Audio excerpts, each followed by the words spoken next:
Praise the Lord. அல்லேலூயா. அன்பானவர்களே, இயேசுவின் ஈடு இணையில்லா நாமத்தில் உங்களுக்கு வாழ்த்துக்கள்.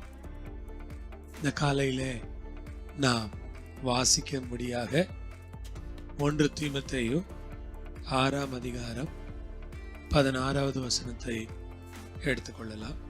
ஒருவராய் சாவாமை உள்ளவரும் சேரக்கூடாத ஒளியில் வாசம் பண்ணுகிறவரும் மனுஷரில் ஒருவரும் கண்டிராதவரும் காணக்கூடாதவருமாயிருக்கிறவர், அவருக்கே கனமும் நித்திய வல்லமையும் உண்டாயிருப்பதாக. ஆமென். பரிசுத்த வேதம் ரொம்ப அழகா சொல்லுது, ஒருவராய். அப்படி என்றால் அவர் ஒருவர் மட்டும் என்று அர்த்தம். இவர் ஒருவர் மட்டும்தான் சாவாமை உள்ளவர். வார்த்தைகளை ஒவ்வொன்றாய் கவனியுங்கள். நாம் சேவிக்கிற ஆண்டவர், நம்முடைய இரட்சகர், நம்முடைய பரமபிதா சாவாமை உள்ளவர். அவருக்கு மரணம் இல்லை, அவருக்கு அழிவு இல்லை, அவருக்கு சாவு இல்லை. எல்லாரும் இந்த உலகத்தில் சாகிறார்கள், ஆனால் தேவனோ சாவாமை உள்ளவர். சாவாமை உள்ளவர். இரண்டாவது, சேரக்கூடாத ஒளியில் வாசம் பண்ணுகிறவர். இரண்டாவது, சேரக்கூடாத ஒளியில். அப்படி என்றால் என்ன? ஒருவர் அந்த ஒளியில சேர முடியாது, ஒருவரும் போக முடியாத, ஒருவரும் சேர முடியாத ஒரு ஒளியில இவர் வாழ்கிறார். சேரக்கூடாத ஒளியில் வாழ்கிறார். ஒருவராய் சாவாமை உள்ளவர், சேரக்கூடாத ஒளியில் வாழ்கிறவர்.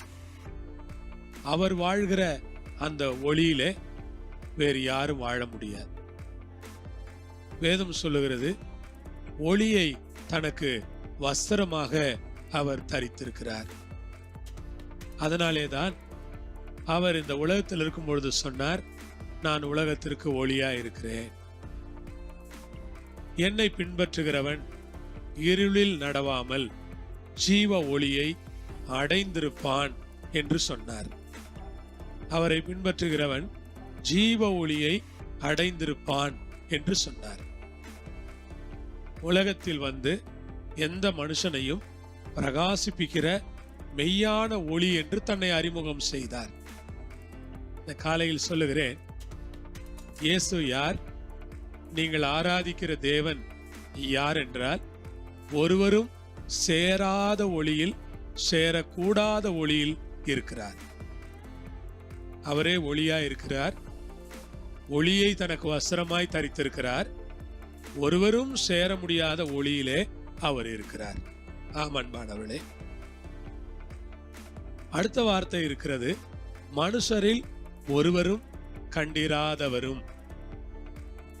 நல்லா சொல்லுங்க, மனுஷரில் ஒருவரும் கண்டிராதவரும். மனுஷர்ல ஒருத்தர் கூட அவரை கண்டதில்லை. மனிதரில் ஒருவரும் அவரை கண்டதே இல்லை. ஆம், அவரை யாரும் பார்த்ததில்லை. அவருடைய மகிமையை பார்த்தார்கள், அவருடைய சத்தத்தை கேட்டார்கள், அவருடைய பிரசன்னத்தை உணர்ந்தார்கள், ஆனால் அவரை யாருமே பார்த்ததில்லை. யோவான் தன் தரிசனத்துல கூட சொல்றார், தேவகுமாரனுடைய சாயலுக்கு ஒப்பா இருக்கிற ஒருவரை நான் பார்த்தேன். ஒரு இமேஜ், ஆனால் இப்படித்தான் என்று அவரால் சொல்ல முடியவில்லை. மனிதரில் ஒருவரும் கண்டிராதவரும் காணக்கூடாதவருமாயிருக்கிறவர். கண்டிராதவர் மாத்திரமல்ல, காணக்கூடாதவராக இருக்கிறார். நம்முடைய தேவன் யார்? யாராலையும் அவரை பார்க்கவே முடியாது. யாராலையும் அவரை பார்க்க முடியாது. இருதயத்தில் சுத்தமுள்ளவர்கள் பாக்கியவான்கள், அவர்கள் தேவனை தரிசிப்பார்கள் என்று சொல்லியிருக்கு. அவரை அவர் இப்படித்தான் யாராலையும் பார்த்து சொல்ல முடியாது. ஆகவே இந்த சர்வ வல்லமை உள்ள தேவன், அவருக்கே கனம் நித்திய வல்லமை உண்டாயிருப்பதாக. ஆமென். இந்த காலையில சொல்லுங்க, ஒருவராய் சாவாமை உள்ளவரும் சேரக்கூடாத ஒளியில் வாசம் பண்ணுகிறவரும் மனுஷரில் ஒருவரும் கண்டிராதவரும் காணக்கூடாதவருமாய் இருக்கிறவரே, உமக்கே கனம் நித்திய வல்லமை உண்டாயிருப்பதாக. ஆமென். ஜெபிக்கலாமா? பரலோகத்தில் இருக்கிற எங்கள் தேவனே, உமக்கு கோடி ஸ்தோத்திரங்களப்பா. ஒருவராய் சாவாமை உள்ளவரே, சேரக்கூடாத ஒளியில் வாசம் பண்ணுகிறவரே, மனுஷரில் ஒருவரும் கண்டிராதவரே, காணக்கூடாதவரே, உமக்கே கனம், உமக்கே வல்லமை, உமக்கே மகிமை உண்டாயிருப்பதாக. வசனம் கேட்ட ஒவ்வொருவரையும் ஆசீர்வதிப்பீராக. இயேசுவே, இந்த மகிமையின் தேவனை நாங்கள் சேவிப்பதை நினைத்து நாங்கள் உற்சாகம் அடைய எங்களுக்கு கிருபை கொடுங்கப்பா. ஆசீர்வதித்து காத்து கொள்ளுங்க. உம்முடைய நாமத்தை உயர்த்தி கொள்ளுங்க ராஜா. இந்த வசனம் அநேகருக்கு ஆசீர்வாதமா இருக்கட்டும். இயேசுவின் மூலம் பிதாவே, ஆமென். அல்லேலூயா. கர்த்தர் உங்களை ஆசீர்வதிப்பார்.